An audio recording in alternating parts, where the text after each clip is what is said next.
Hey guys, we're doing well today. So guys, today's video is about the Six Nations for round 3, and I'm just going to give you my review of both games that happened this week.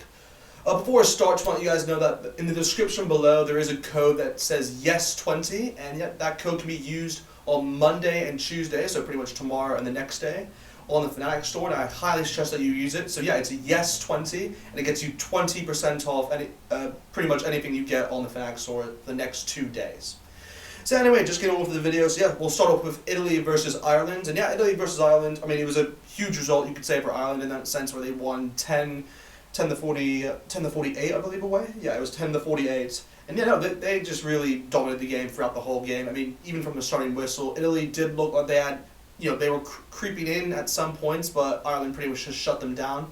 And then, yeah, since then, they really just went all the way, and they just continued to score tries. I mean, even within the first half, I mean, like, obviously Italy did get the first penalty, and basically did pretty well they did well to get that penalty, but right after that, I mean, Ringrose got the first try in the match, and it was a well-worked try in that sense, where Ringrose just went around and scored a try.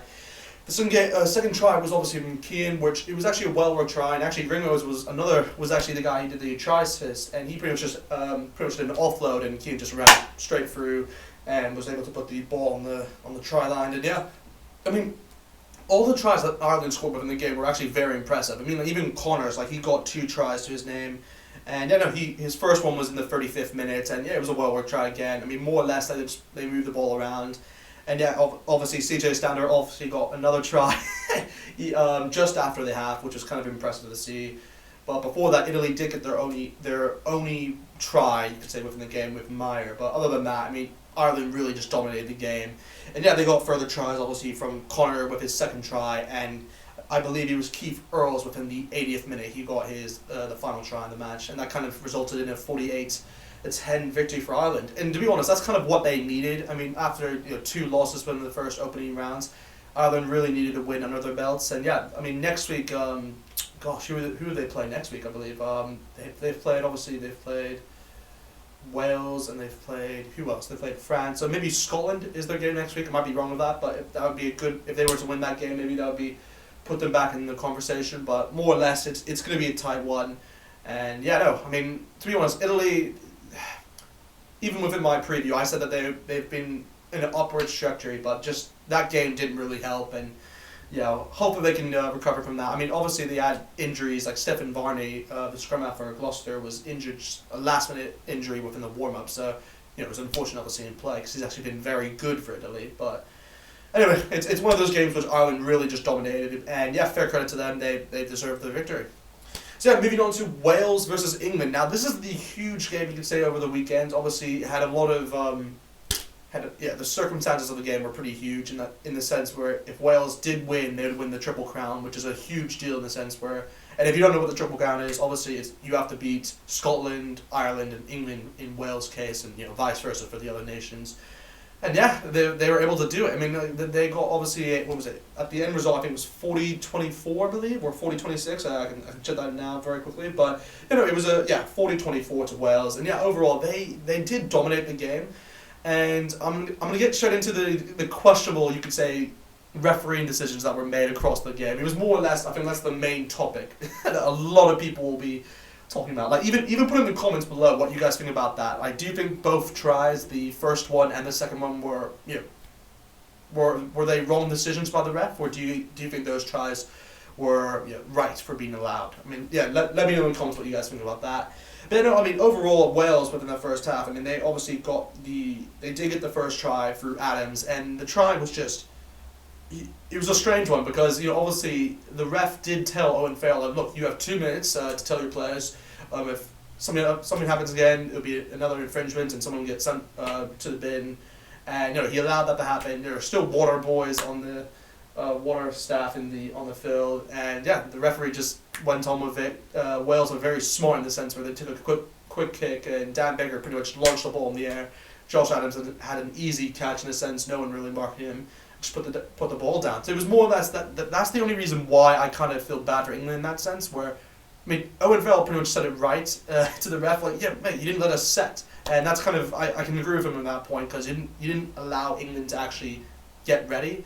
But at the same time, Wales were pretty smart to actually just play on the whistle, so credit to them really on that. I mean, it's really the second try which is more or less, it's the questionable one, because a lot of people, including myself, see the ball actually went forward instead of back. But from the referee's case, as well as the TMO, they saw the ball coming back and then obviously hitting an England player, and then it went obviously forward for, I think, Liam Williams to get the ball down.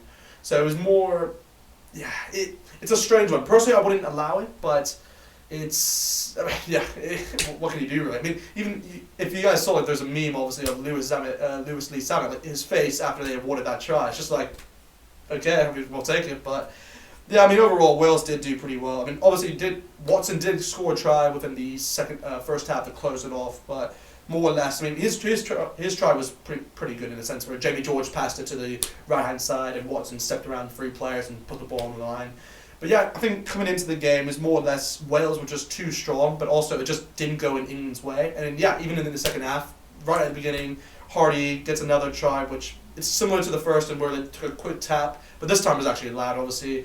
And yeah, he just ran past the England defence and just put the ball down. And it was more or less, that was a smart try from scrum half, and yeah, credit to him, really, he did pretty well there.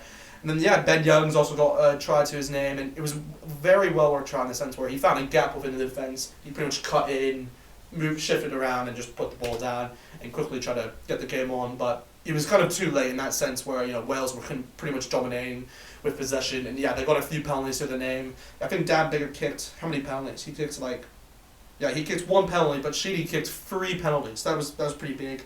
And yeah, they all came like the 66th, 69th, and 74th mark. So yeah, they pretty much edged the game within those areas. But then yeah, later on, obviously Hill did get the final try for Wales in the 78th minute. And yeah, that was kind of it with the game. It was more or less, it was very surprising to see Wales dominate that, the scoreline to be 16-point difference. That it didn't feel like that. But at the end of the day, it came down to in my opinion, it came down to Wales being the stronger side, but also England just being unfortunate with the refereeing calls, in my opinion. But yeah, what can you do really? I mean, if I had to say the man of the match for both games, but for the first game for Italy-Ireland, I would probably give the man of the match to Ringrose, in my opinion. For the Wales-England game, I know they gave it to Faletau, but in my opinion, I actually think Dan Biggar did pretty well to actually, I'd actually give it to Dan Biggar in my opinion, just for how well he played within that game. But yeah, overall, if I had to give my player of the round, I'd probably say it goes towards, I'd probably say Sexton actually. Sexton, he impressed me within that game. His kicking was on point, I'd say. He was probably my player of the round, but I can see why you might select someone from Wales, obviously, because that's a huge win against England. But yeah, that's kind of it with the video, really. I mean, just hope you guys enjoyed, and yeah, just want to say thank you guys for the last. It's good to see that you guys are enjoying my content, and yeah, definitely click that subscribe button. Just want to see you guys show the love, and yeah, just anyway, if you guys have any suggestions on any videos you want me to do, let me know in the comments, and I'll try to get on with that. But other than that, just have a good day, and yeah, see you guys soon.